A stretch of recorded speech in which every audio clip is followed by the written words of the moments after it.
حضرت معاویہ صحابی ہیں، کاتب وحی ہیں، حضور کے برادر نسبتی ہیں، صالح ہیں، ام حبیبہ بہن ہے ان کی جو حضور کی زوجہ محترمہ ہے، ان کا مقام بہت بلند ہے، لیکن ہم انہیں خلفائے راشدین میں شامل نہیں کرتے، اس لیے کہ ان کا جو خلافت کو اختیار کرنا یا حکومت اختیار کرنا یہ قبائلی عصبیت کی بنیاد پر تھا، باہمی مشورے کی بنیاد پر نہیں تھا۔ لیکن 20 سال تک ان کا دور حکومت ہے اور کوئی خون ریزی نہیں، کوئی غارت گری نہیں، کوئی اختلاف نہیں، کوئی بغاوت نہیں، کوئی جھگڑا نہیں، مدبر اس درجے کے تھے۔ اب آئیے آخری سٹیج آئی، حضرت معاویہ کو مشورہ دیا گیا، مغیرہ ابن شعبہ ایک بزرگ صحابی تھے، کہ دیکھیے جناب امیر، مسلمانوں میں اختلاف ہوا، 4.5 سال 5 سال خانہ جنگی رہی، اب اگر پھر معاملہ آپ کے انتقال کے بعد ایسے ہی چھوٹ گیا تو اختلافات ہوں گے، جھگڑے ہوں گے، مختلف دعوے دار سامنے آئیں گے، جنگیں ہوں گی، پھر دوبارہ جو ہے فساد ہو جائے گا، آپ کسی کو نامزد کر دیجیے۔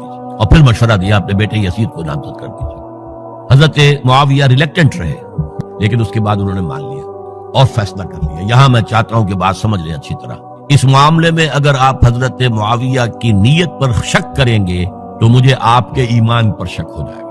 نیت پر نہیں، غلطی ہو سکتی ہے، صحابی ہیں، نیت غلط نہیں تھی، نیت کیا تھی؟ اور میں سمجھتا ہوں 100% درست تھی کہ اب اتنا پانی گزر چکا ہے پل کے نیچے سے وقت کے دریا میں کہ بارے صحابہ سب رخصت ہو چکے، اب اکثریت 9 مسلموں کی ہے، عصبیتیں بھی ہیں، قبائلی عصبیتیں ختم تو نہیں ہوئی، لہذا جب تک کوئی قبائلی عصبیت پیچھے نہیں ہوگی حکومت کے، حکومت نہیں چل سکے گی۔ یہ ابن خلدون کا لفظ ہے، عصبیت، کوئی چیز جو جوڑے آپ کو۔ تو دینی عصبیت اب کمزور پڑ گئی ہے، اس لیے کہ حضور نے جن کو تربیت دی تھی وہ اب گئے، اکثر و بیشتر گئے۔ اب اگر ایسے ہی چھوڑ دیا گیا اور کوئی قبائلی عصبیت پشت پر نہ آئی تو پھر خانہ جنگی ہوگی، 5 سال تک ہوئی۔ اس بنا پر انہوں نے اسے صحیح سمجھا۔ آپ اختلاف کر سکتے ہیں، صحابہ کی رائے سے اختلاف ہو سکتا ہے، لیکن آپ ان کی نیت پر شک نہیں کر سکتے۔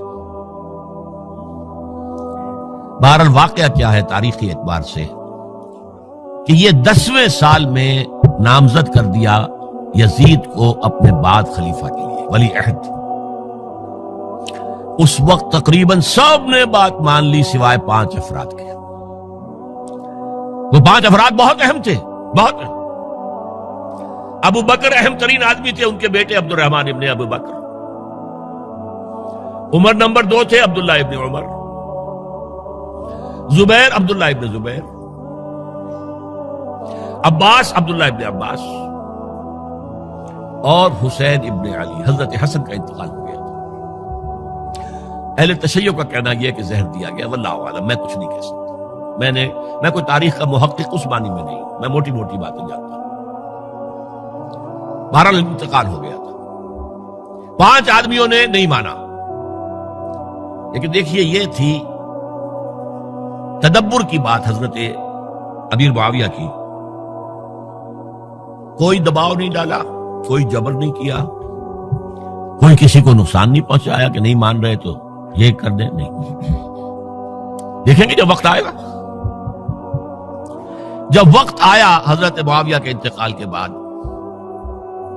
اب ایک صاحب جا چکے تھے، حضرت عبد الرحمن ابن ابی بکر فوت ہو چکے، اب 4 رہ گئے، 3 عبادلہ، عبداللہ ابن عمر، عبداللہ ابن عباس، عبداللہ ابن زبیر، ایک حسین ابن علی رضی اللہ تعالی عنہم اجمعین۔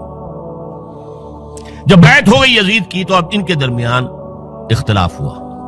یہ بات اچھی طرح سمجھ لیجئے، تاریخی حقائق، موٹے حقائق کو چھوڑ کر باریکیوں میں جب پڑھتے ہیں تو معاملہ غلط ہو جاتا ہے۔ موٹے حقائق کو سمجھیے، جیسے کہتے ہیں میکرو اکنامکس اور مائکرو اکنامکس۔ میکرو ہسٹری جو ہے، 2 ایک طرف ہو گئے، 2 ایک طرف ہو گئے۔ عبداللہ ابن عباس کی رائے ہوئی کہ اگرچہ یہ غلط کام ہوا ہے، یہ قیصر و کسریٰ کی سنت پر عمل ہو رہا ہے، لیکن یہ ایسی بڑی بات نہیں ہے کہ خون ریزی شروع کر دی جائے اور امن و امان ختم ہو جائے۔ یہی بات عبداللہ ابن عمر کی ہو گئی، یہ 2 تو ایک کیا ہو گئے۔ مصلحت کہہ لیں جو بھی سمجھے، لیکن نیت پر حملہ نہیں کر سکیں گے۔ دیانتاً انہوں نے یہ سمجھا کہ اب جب کہ ہو گیا معاملہ تو ٹھیک ہے، حرام مطلق تو کہیں نہیں لکھا ہوا قرآن کے اندر کہ بیٹا نہیں ہو سکتا، کہیں نہیں لکھا ہوا۔ بہرحال ان دو کی رائے یہ ہوئی کہ اگرچہ کام غلط ہے لیکن اتنا غلط نہیں ہے کہ اس کو چیلنج کیا جائے اور اس سے جو ہے خانہ جنگی شروع ہو جائے اور فساد شروع ہو جائے۔ دو کی رائے یہ ہوئی کہ نہیں، we have to challenge it come what may۔ عبداللہ ابن زبیر، حسین ابن علی رضی اللہ تعالی عنہما یا عنہم، تو یہ دو علیحدہ، ان دو میں اب اختلاف ہوا۔ عبداللہ ابن زبیر کی رائے یہ تھی کہ یہی مقیم رہو مکے میں، حجاز میں، مکے اور مدینے میں، یہاں سے ریزسٹنس موومنٹ ہم شروع کریں گے، کیونکہ یزید کی خلافت تو دمشق میں تھی، بہت دور۔ حضرت حسین کو خطوط آ رہے تھے کوفے سے، کوفہ حضرت علی کا صدر مقام رہا تھا، اور جن سبائیوں نے فتنہ پیدا کیا تھا حضرت عثمان کے خلاف وہ بھی وہیں آباد تھے۔ انہوں نے خطوط کا تانتا باندھ دیا، آپ آئیے ہم آپ سے بیعت کریں گے اور کھڑے ہوں گے اور مقابلہ کریں گے اور اس یزید کی حکومت ختم کریں گے۔ ڈاک کے تھیلے بھرے ہوئے۔ حضرت حسین نے فیصلہ کیا کوفے جانے کا، بہت روکا۔ عبداللہ ابن عباس بہت ان سے بزرگ تھے عمر میں، اور ویسے بھی ایک اعتبار سے نانا تھے، ایک اعتبار سے پردادا تھے۔ حضرت عبداللہ ابن عباس حضور کے چچا زاد بھائی تھے، تو نانا ہو گئے کہ نہیں؟ حضور نانا تھے کہ نہیں؟ اور حضور کے چچا تھے حضرت عباس، ان کے بیٹے ہیں۔ تو اس اعتبار سے حضرت علی رضی اللہ تعالیٰ عنہ کہ کیا ہو گئے چچا؟ بہرحال میں کچھ گڑبڑ کر رہا ہوں اس وقت۔ وہ دوڑتے جا رہے تھے کہ حسین خدا کے لیے مت جاؤ، خدا کے لیے مت جاؤ، یہ کوفی تمہارا ساتھ نہیں دیں گے، الکوفی لا یوفی، کوفی وفا نہیں کرتا وعدہ، اور خدا کے لیے اگر جانا ہے اپنے گھر والوں کو یہاں چھوڑ جاؤ۔ بس حضرت حسین پر رضی اللہ تعالی عنہ جو ایک کیفیت تھی، انہوں نے سب باتوں کو نظر انداز کیا۔ وہاں ہزاروں لوگوں نے مسلم بن عقیل جو حضرت حسین کے نمائندے کی حیثیت سے پہلے گئے تھے، ان کے ہاتھوں پر بیعت کیا، وہ خطوط آ رہے تو اور بھی بات پختہ ہو گئی۔ ابھی راستے ہی میں تھے کہ پتہ چلا کہ ابن زیاد گورنر بن کر آیا ہے، اور اس نے جو وہاں پر تشدد کیا ہے اور ڈنڈا برسایا ہے، سب بیعت توڑ کے گھروں میں چھپ گئے، اور مسلم بن عقیل جو ہیں وہ بے یار و مددگار شہید بھی کر دیے گئے۔ حضرت حسین نے ارادہ کیا کہ واپس ہو جائے مدینے کی طرف۔ اب مسلم بن عقیل کے بیٹے جو ہیں، وہ عرب کی ایک غیرت ہے، ایک آنر جسے آج کل کہتے ہیں، ہم اپنے باپ کا بدلہ لیے بغیر نہیں جائیں گے۔ اور حضرت حسین کی شرافت اور مروت، یہ لوگ میرے ساتھ آئے تھے نا، میرا ساتھ دے رہے تھے، اب میں ان کا ساتھ کیسے چھوڑوں؟ بہرحال وہ حادثہ فاجعہ ہو کر رہا، اور اس میں سب سے بڑا سبب جو بنا ہے وہ میں چاہتا ہوں جس کی طرف کسی کی نگاہ نہیں گئی۔ افسوس یہ ہے کہ میرا اس پر جو کتاب چاہے سانحہ کربلا وہ آؤٹ آف پرنٹ تھا، کوشش تھی کہ آج یہاں وہ پیش کیا جاتا، مختصر ترین، لیکن آپ دیکھیں گے کہ کلیئر ہو جاتی ہے ہسٹری۔ دو کتابچے ہیں، شہید مظلوم، میرے نزدیک مظلوم ترین شہید حضرت عثمان رضی اللہ تعالی، اور سانحہ کربلا، بہت بڑا سانحہ ہے، اس میں کوئی شک نہیں۔ حضرت حسین کے صبر اور مثابرت اور استقلال اور شجاعت، یہ مثالی ہے تاریخ کے اندر۔ اپنے سامنے جو ہے اپنے ایک ایک کر کے چراغ گل ہو رہے ہیں، خاندان سارا ختم ہو رہا ہے، شیرخوار بچے شہید ہو رہے ہیں۔ وہ تو ایک بچہ بیمار تھا، حضرت علی بن حسین زین العابدین رحمت اللہ علیہ، وہ بچا ہے۔ لیکن اصل میں شرافت اور مروت جو ہے وہ بسا اوقات اپنی شرافت کی وجہ سے مار کھا جاتی ہے۔